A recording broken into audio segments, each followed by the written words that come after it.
Welcome to Elevate Your Ride, the podcast dedicated to elevating your performance in the saddle. I'm Ellie, your personal trainer.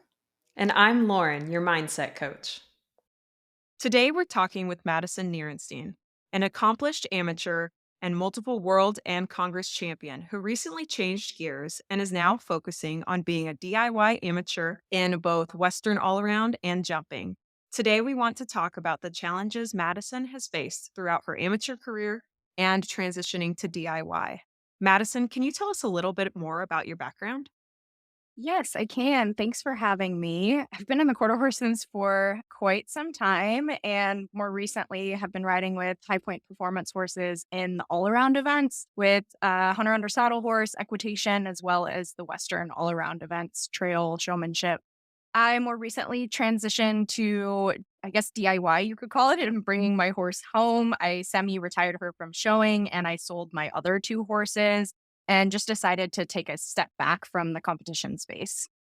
What inspired you to make that move? How did you know that you were ready to go from being a top level AQHA competitor, winning world championships, and make the move to DIY? There are so many answers to this question and so many different aspects that I had to take into account. I would say one of the major ones is definitely financial. I was paying for everything on my own. And so, as you know, becoming an adult and paying for shows and multiple horses starts to get really expensive. And so, keeping up with it, as well as I run my own marketing business. And so, while that was growing, obviously you make more money when your business is growing, but you have a lot less time. So, I was really struggling to balance growing my business and making money, and then what it took to continue to compete, especially with multiple horses. So I kind of had to have a little bit of a reality check of what was the smart financial decision for me and what I really needed to do to figure out how to continue to grow my business. That was one major aspect. The other aspect honestly had to do with where I was at competitively. I was pretty happy with having accomplished a lot of my competitive goals. I had won a world championship, won multiple Congress championships and NSBA championships, and really, those were my major goals, and so I sort of had a hard conversation with my trainer, which is, where do you go from here? And in many ways, the reaction was, this is gonna sound terrible, but only downhill from here. And I know that's a terrible way to look at it, Yeah. but it was a little bit of a realistic way to look at it in terms of, at least with the specific horses that I had at that time, right? You can always get a new horse, get a baby, build it from the ground up, try something new, but it was kind of a hard conversation, but one that I had to have because it was, do you want to continue doing what you're doing and feeling the pressure and the stress of trying to stay at the top of your game, or does it make sense to sell right now? So that was another factor that went into it, along with obviously the finances and me having to work. And then the other factor, honestly, just had to do with the fact that I started realizing that I wasn't enjoying showing as much as I had in the past. So I would have events that would come up, friends' birthday parties, vacations that I would be missing. And in the past, I didn't care at all. I'm like, oh, I'd rather be at the horse show. It doesn't matter what it is, I'd rather be showing. And I started noticing that flipping. And that's when all of these factors play in, right? You're thinking financial. Okay, you have to be so in it for the financial pressure, for the pressure of competition in order to make it worth continuing to do. And so I started looking at all of these pieces and it just fell into place with the decision that I felt like I had to make for myself and what was honestly best for all of the horses that I had at the time. That makes a lot of sense. I feel like I went through something similar, and it's such a blessing to be able to do well. But then, like you were saying, it adds so much extra pressure. Do you feel that when you said that you started wanting to do things like go to birthdays or go to vacations, did that happen after you had accomplished all your goals, or did that start before? Definitely after. I Yeah. I was so hard on myself, and looking back at where I am mentally now, I should have just cut myself some slack because I think about basically, and this is the feeling I had inside of me was that I was essentially a failure unless I won a world championship, which is terrible. And I am not promoting that whatsoever. And it's a very clear indicator to me that I needed to work on my mental strength and my mental health in order for that not to be the case, because that's just not it at all. And it's so about the journey and it's so about the growth and how much you learn. But that just made it super clear to me that it was something that you really need to focus on who you are as a person and what makes you happy, and not determining that that was going to be the one thing. Luckily, or I guess unluckily for me, because I learned the lesson in a different way because I did win that world championship. But I started reflecting after the fact that that was a very unhealthy mindset to have. And so, yes, after I had won everything that I felt like I wanted to win, that was sort of the point at which I was at peace with myself to kind of remove myself from the competition world. But looking back, is that the healthiest mindset? Absolutely not. It makes so much sense though, and I can totally relate to what you're saying. But how can somebody who's on the way up feel what you felt after accomplishing everything? How do you think if you were to have gone back 5 years ago and talked to young Madison when she was going through all the stress and everything, how do you think you could have told yourself like, "Hey, it's okay. There's value to yourself in other things." I I'm actually not have sure a I would have listened.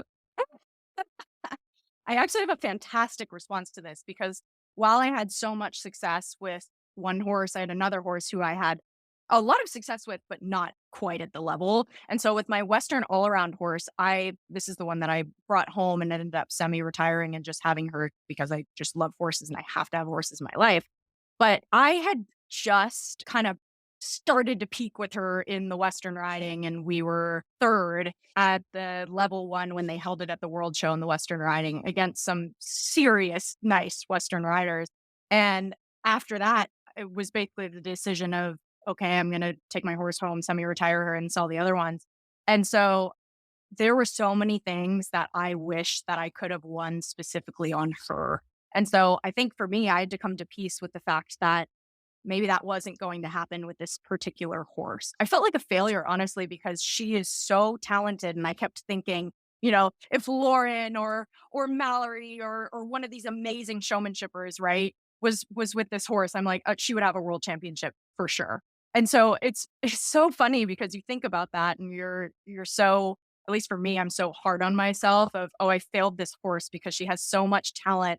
And, we were only good in the novice, but I couldn't quite make it in the level 3, or, I was always 11th back and didn't make it, or fifth, or what is it, 16th back. And 2 years in a row, the showmanship finals for the level 3, I was whatever number. I think that's 16, right? They take the top 15. Yeah. And it was like, oh my gosh, I just cannot do right by this horse. And I was upset at myself. I was upset at, uh, it just, it was tough, but that actually helped me start to realize that there was nothing I could do. I just kinda had to come to peace with the fact that the decision had been made, and this was what was right for me in the time to bring her home. And what ended up happening is it just opened so many doors that I never in a million years would have thought. And so it broadened my perspective to, okay, sure, there's the competition world, but if I hadn't brought my horse home, I wouldn't be learning the amount that I'm learning about horse care. I am so much more connected with my horse.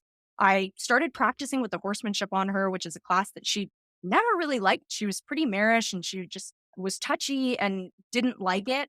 And when I actually got her home and was like, I'm just going to do this for fun and we're going to connect with each other, I have a different horse. And so it's looking and taking a broader perspective, which if you had told me a few years ago, I'd be like, no, I need to have a trophy on this horse. But it has opened so many doors and opportunities. And I was transitioned into, if I hadn't brought this horse home, the amount of things I wouldn't be learning. And also, somehow by bringing this horse home, it's now opened doors for me to go into an entirely different world in the jumper community and the hunter community. And so I would say biggest piece of advice is be so open-minded to when you close one door, what other doors open, because that's been a huge lesson for me and such a blessing. Hey, Elevate Your Ride fans. Are you loving our show and looking for a way to show your support? Check out our line of Elevate Your Ride merchandise. From stylish t shirts to cozy hoodies to journals and hats, we have everything you need to represent your favorite podcast. Ready to gear up? Click on the Buy Our Merchandise Here link in the podcast notes, or head on over to our website, elevateyourride.co, and click on the Store tab. Thank you for your support. Make sure to like, follow, and share our platform with your friends. Yes, you have had quite the transition on your journey. And like you said, like the options are endless as to what you're going and doing now. It's so fun to see that. Can we take a step back and talk about your transition to bringing her home? How was that for you? And what were kind of some of the bumps along the way? I know we had talked a little bit through some of it. You're thriving now, but let's go back to the beginning. Tell us about that.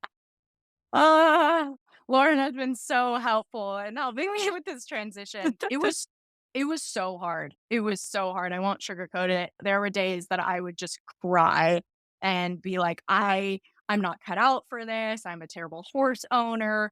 I remember texting my trainers and they've been so amazing and helpful with the transition. Just stupid questions that are not actually stupid questions, but in my mind I'm thinking, oh my gosh, I have to ask my trainer what kind of grain my horse was on. How embarrassing. And all of these things that you start to think about after having your horse in full time training, where I'm like, how do I not know this? How do I not know all of these little things about my horse? And so it was such a learning curve. Oh my gosh, and continues to be. And at the very start of bringing her home, I felt like, well, I've got to be the farrier and I've got to be the vet and I've got to be the trainer and I have to be the exhibitor and I have to be the, eyes on the ground 24/7. And as I've transitioned, I've started to realize none of that is true. While you do have a lot more responsibility, there is so much help around you. There's, people like Lauren, who friends you can talk to who are going through something similar or have gone through it and know how to help support you, or talking to trainers in, for me, California, and asking,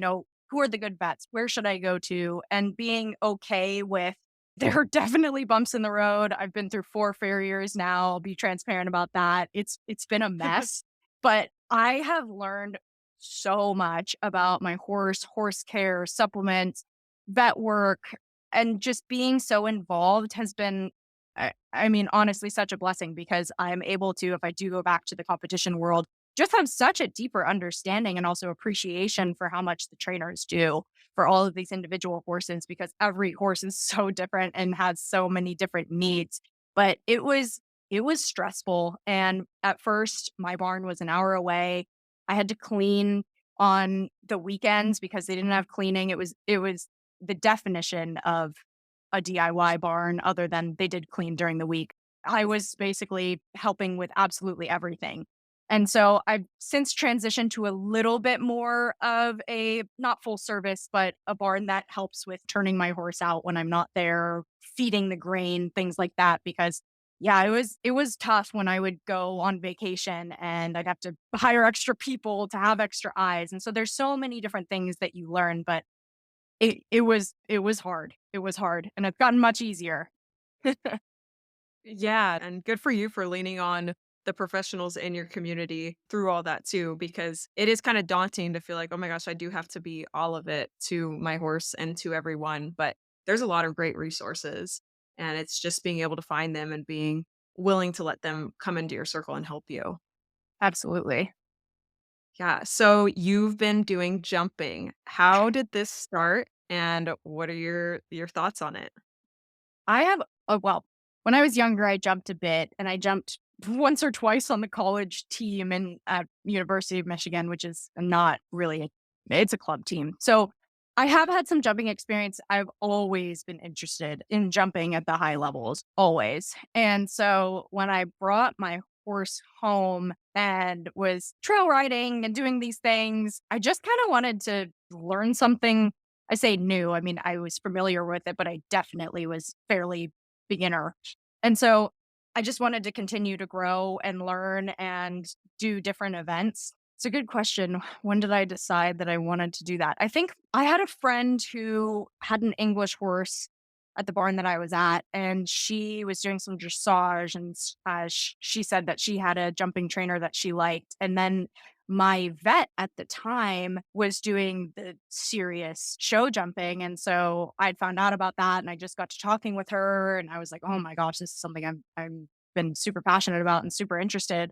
And she was like, "Oh, well, let me connect you with my trainer. He's fantastic." And so that's kind of how all of that panned out. I had no intention of showing necessarily. I just really wanted to learn, but the challenges that I faced in the jumping world is hard, not impossible, but hard to find good, solid citizen, nice jumping horses that will jump a decent height and teach you unless you're, you know, going into the show world or working with a trainer. So that's been actually part of my kind of learning and transition. And I now have sort of transitioned out of showing again and into just the lesson portion of things.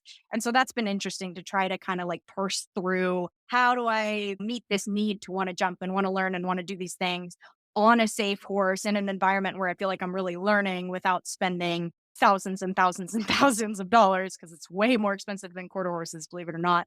So that's been really interesting and fun, but that's kind of how all of that panned out. That would be an interesting process to try to go through. Mentally, how do you feel riding a jumping horse versus riding your all-around horses? Oh, that's an interesting question. Honestly, it depends on the horse. There are times where I'm so comfortable with my horse Danica that I kind of can a little bit turn my brain off. Not always, you gotta have your brain on when you're riding a horse because they are animals, but I feel pretty confident that I know that I'm fairly safe on her. I think there's definitely another level of depending again on the horse that you're on, and obviously any horse you should have your brain on, but I'm a bit more conscious because it's also something I'm new to, so the position, the seat, what I'm thinking about are completely different versus I think when you get a little bit better at something, a lot of that comes naturally, so you're not thinking heels down, chest out, etc. all the time, and maybe just a little refresh right before you go into the show arena or something. Versus the English, I'm thinking, okay, heels down, leg back, chest up, but not too tight. And you've got to be with the horse, and also thinking about the horse and what's the horse doing. And I think that's true across the board, like I said, but it's even more true when you're so new to everything that there's so many things going through your head at once. Are you looking for that extra competitive edge, struggling with show pin anxiety, or looking to set and achieve meaningful goals with your horse? Schedule a session with me, Lauren, your dedicated mindset coach. As an experienced competitor, I understand the mental demands required to excel at the highest level, and I'm here to support you in building a plan to help you stay accountable and reaching those goals. For more information, check out laurencervelli.com or click on the website link in our show notes. Let's work together to elevate your ride. Did you have a hard time adjusting between Western and then going to jumping? To the jumpers specifically, yes. To hunters, not as much, just because the hunters that I trained on or have been riding are pretty soft, pretty kind.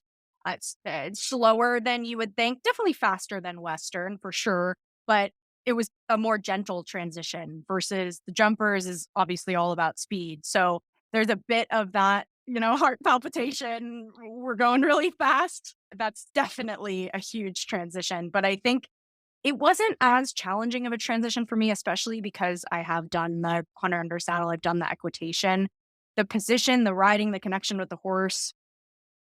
It was so interesting. I was talking with a trainer about this yesterday because some of the things that the trainer was telling me, I was thinking, oh my gosh, that's so applicable to horsemanship. She was like, you really need to relax in your seat because my seat was so tight. And she's like, you need to relax because you need to flow with them. You need to be with them. But I was saying, I really struggled with that actually in the horsemanship too, because it was so hard to relax my seat, but also keep my core tight and upper body up. And so I was either really rigid or loosey goosey and going with the horse too much and it didn't look good. And so I thought that was interesting because it's kind of a similar vein to where you want to be with the horse, you want to be one with the horse, you want to be relaxed, but you also obviously don't want to be so relaxed that you're flailing all over the place. So, what did you do to kind of loosen up your seat and relax? No, it's a learning process, Lauren. I'm still in it. But it's I'm starting to take apart kind of parts of my body and focus on, okay, I'm going to focus on the seat first and really feeling that and understanding what that feels like.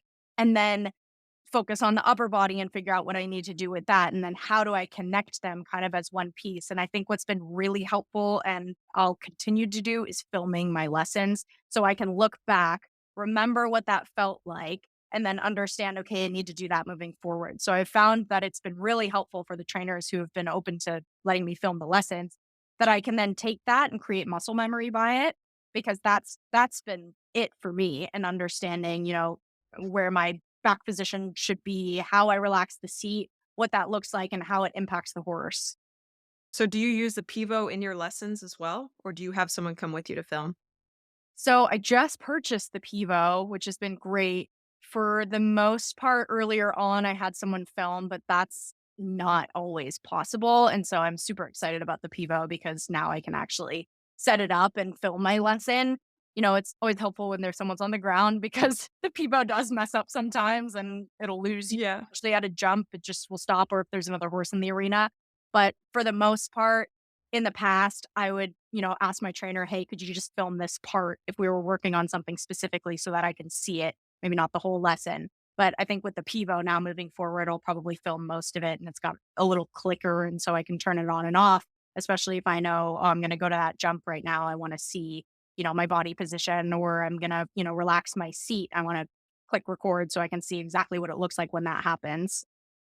Yeah, I found that the Pivo helped me a lot, and I still use the Pivo, especially if I wanna check, like, "Hey, this lead change feels a little funny. How's it looking?" Or, "I think Totally. I'm going over these poles right, but I think she's a little short behind. Let's take a look." And it's so nice just to be able to have that kind of instant feedback. Do you think that watching it through either somebody recording it or the Pivo helps you then when you go and visualize yourself riding and practicing and prepping for competition?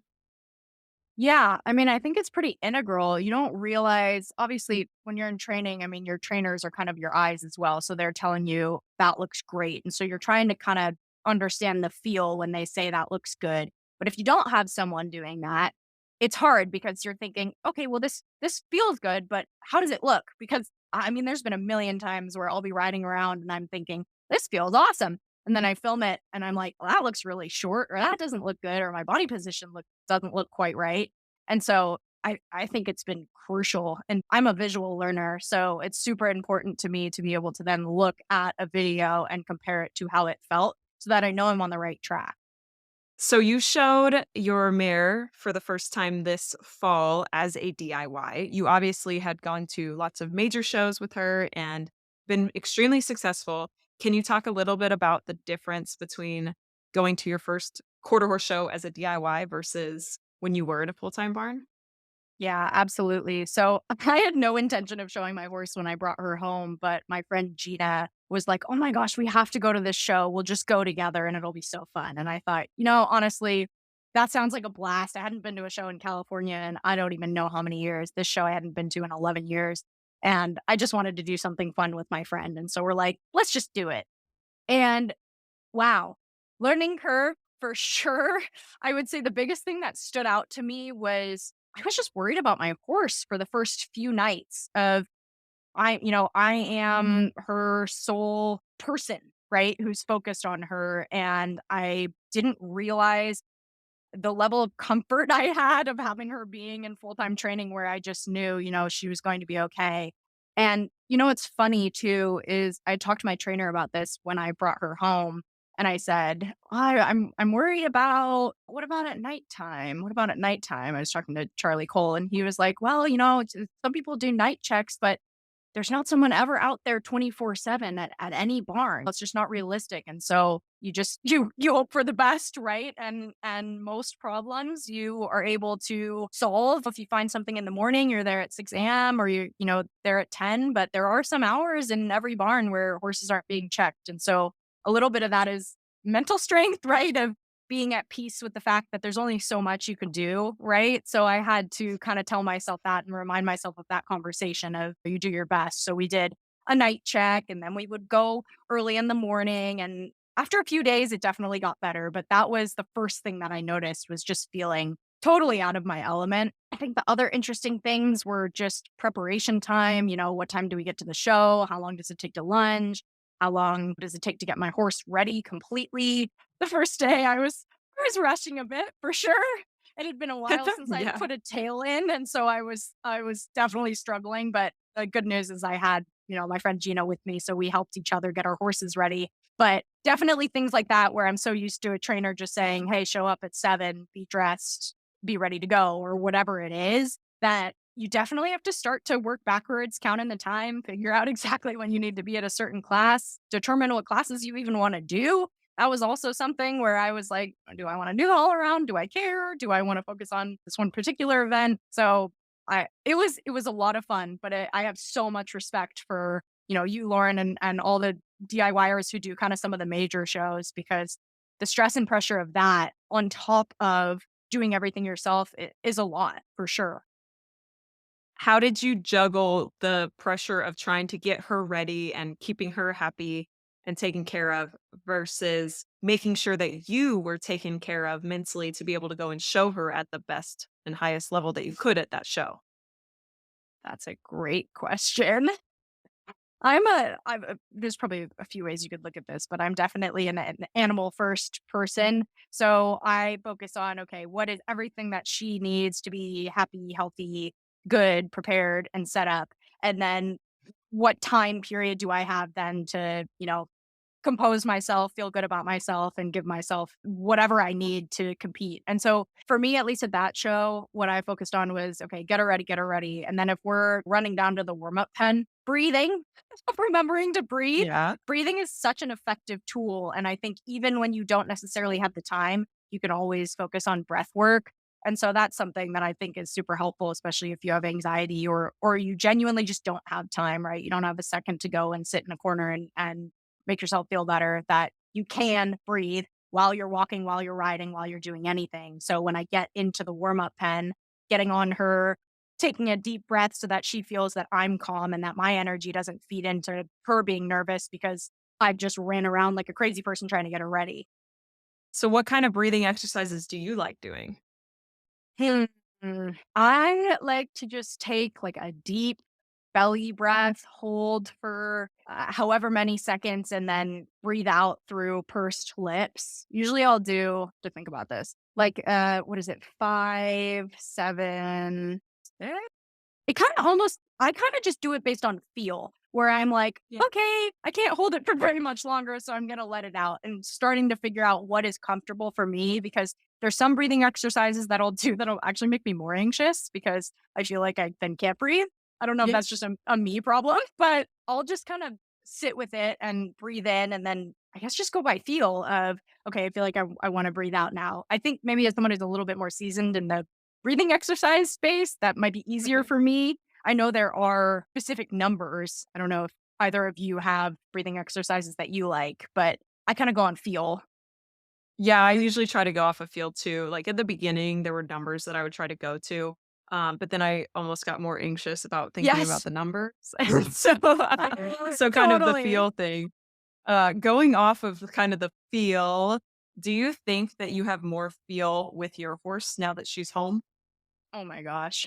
100 times over, 100 times over. I'm so much more connected to her, and especially with practicing the horsemanship, like I said, just for fun, it just feels like a different connection, and it's hard because, a lot of us who have horses in full-time training, we don't get to be connected with our horses like that all the time, and it really does make such a serious difference even if you're at the best trainers ever, right? You're still kind of missing out on the opportunity to sit on your horse every day, the little things that I can tell she's about to, get a little bit excited. So I'm going to connect with her a little bit more, or just the small pieces. I think specifically for something like the horsemanship that you're riding every single step, and I guess you're riding every single step in every event. To be fair, but I just feel like the horsemanship is that serious connection that applies to all all classes. Horsemanship is the basis of everything. So I for sure feel much more comfortable. I felt more confident showing her in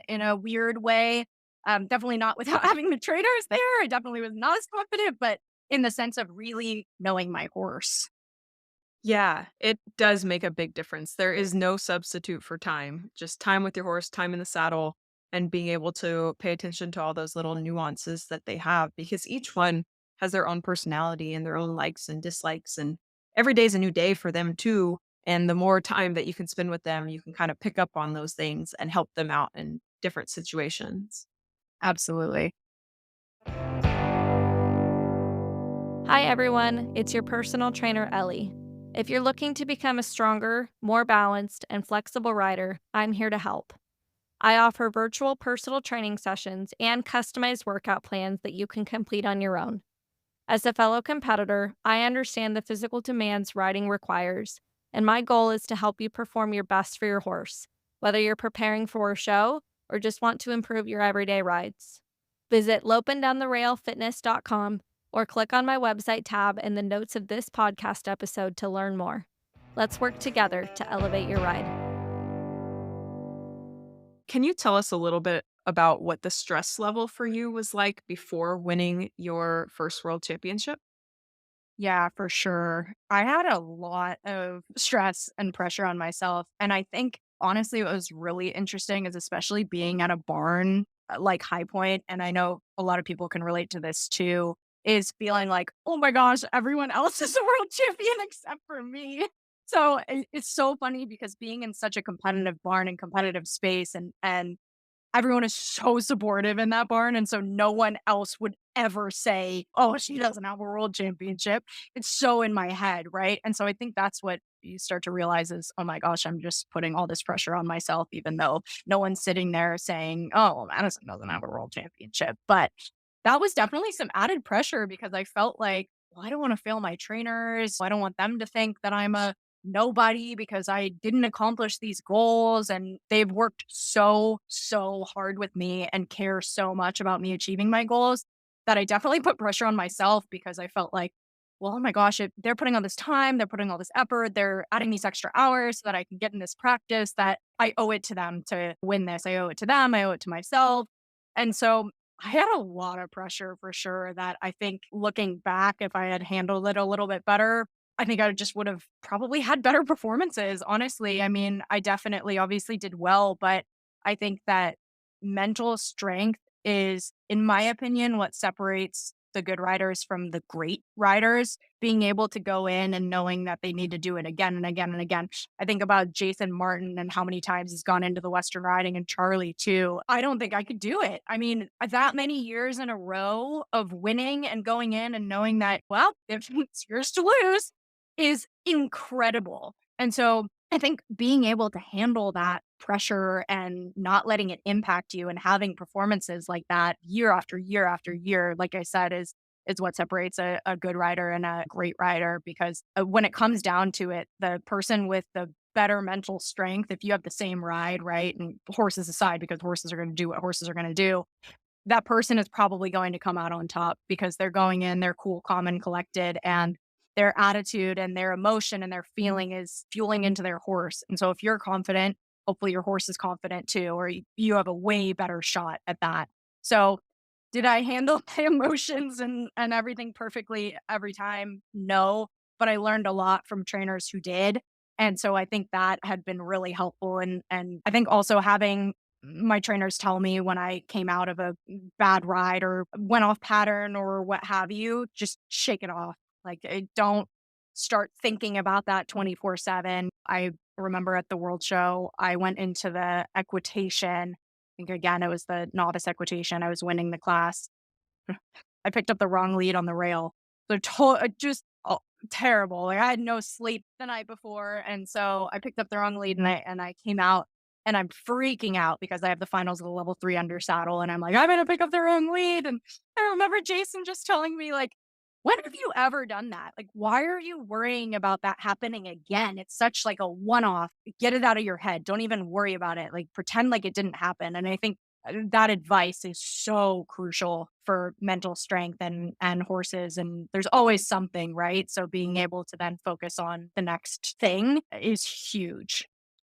Yeah, I was listening to a podcast and there was a cutting trainer on there and he talked about that being the bounce back percentage. So, if you can have a really high bounce back percentage because bad things are always going to happen, it's Right. just how quickly you can recover from it, right? And that's what makes the difference between good and great is being able to recover quickly and move on. So, like for you, having a not so stellar situation, even though part of your ride was amazing, and then being able to bounce back and come out and have a then great ride in your level 3 amateur hunter under saddle.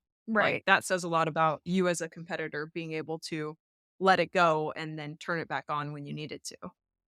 Totally. How did you feel after winning your first world championship? Did you feel extra pressure to have to ride to that level every time you stepped into the pen? I think I would say that after winning multiple big events is when it started compiling. So, doing really well throughout the year, winning the world show, and winning the NSBA show, and then winning, the Hunter under Saddle, 2 years in a row at the NSBA show. That's when it starts to compile. And so, one, I feel like, the expectation is not, oh, wow, that person won. So they're going to win next year for sure, but it starts to feel like, okay, we've really started to make a name for ourselves in whatever that event is. And that's, I think, when the pressure starts to add up for sure. And so, I mean, for me, in terms of how I handled that, there were so many different things. I think I got caught up in this whole idea that, well, everyone expects you to win because you won the last time. And, no one wants to be in the split with you because they don't want to have to compete against you and all of these different things that honestly, I think the biggest piece of advice that I've given myself is just to get all of that out of my head.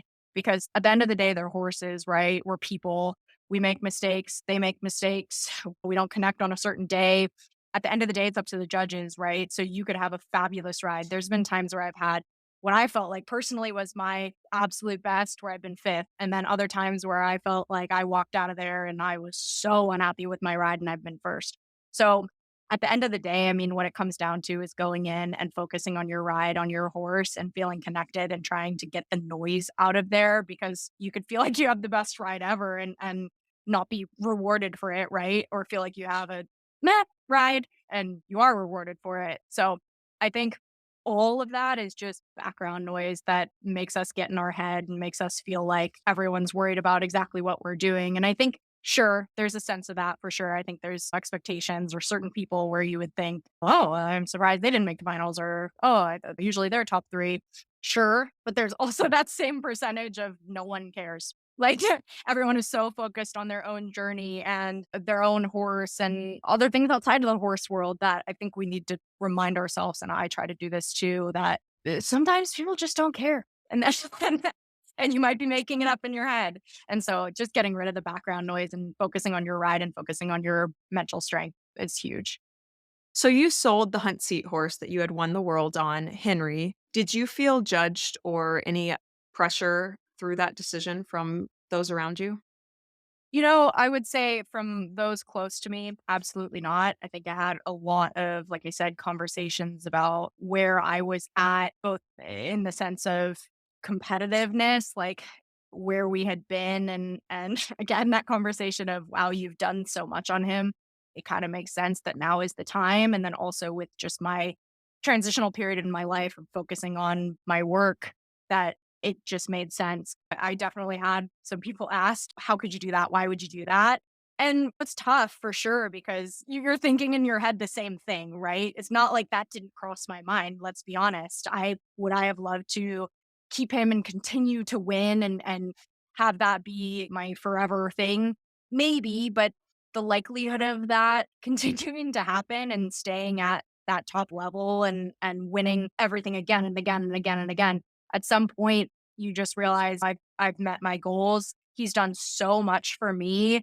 And also just, not really wanting to continue to push him either and giving him an easier life where now he's doing the walk trot and he deserves that. And so it came down to Sure, did other people ask me or say, "Oh, it's kind of crazy that you're selling this great one, and how'd you make that decision?" And I think when it comes down to it, that's why it's so important to focus on your own journey, and you don't really owe anyone an explanation, right? I mean, my thought process had to do with him and me and what's best for the horse, and knowing that he has his forever home and he gets to have this easy job with this sweet little girl that loves him, and they're going to take care of him so well, and that I've had the success that I wanted to have on him. And at this point in my life, it just made sense for me. And I think that we forget that there's so many factors that go into a decision. And so I would say a piece of advice too is genuinely, I would say, unless you're close with someone, I think it's best just kind of stay in your own lane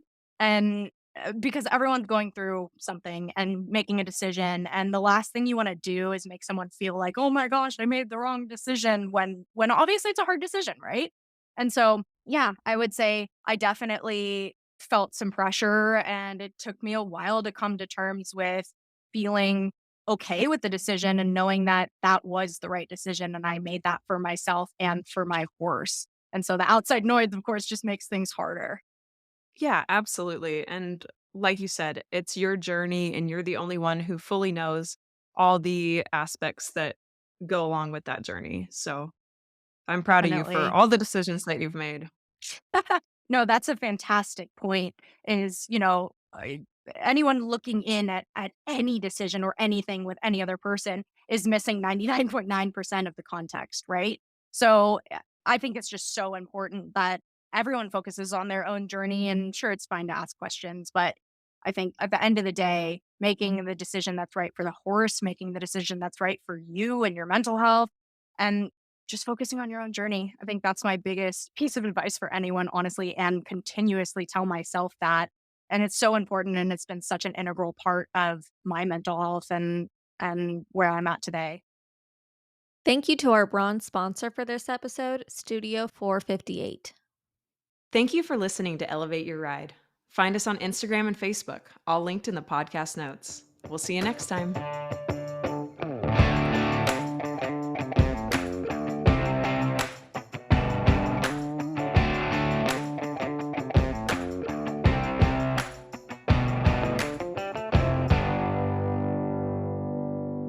The information provided by Elevate Your Ride is for educational and informational purposes only and is not intended as medical or professional advice. While we discuss health and fitness topics related to equestrians, the content provided through this podcast is not a substitute for professional advice. The views expressed by the host and guests on Elevate Your Ride are their own and should not be taken as professional guidance. We strive to provide accurate and up to date information, but we cannot guarantee that the information will be applicable to every individual listener or that it reflects the most current research or guidelines. Before making any changes to your health and fitness routine, we strongly recommend consulting with a qualified professional who can provide personalized advice based on your individual needs and circumstances. Elevate Your Ride and its creators will not be liable for any direct, indirect, consequential, special, exemplary, or other damages arising from the use of information on this podcast. Thank you for listening to Elevate Your Ride. We are committed to providing high quality content and appreciate your trust in us as a source of information for your health and fitness journey.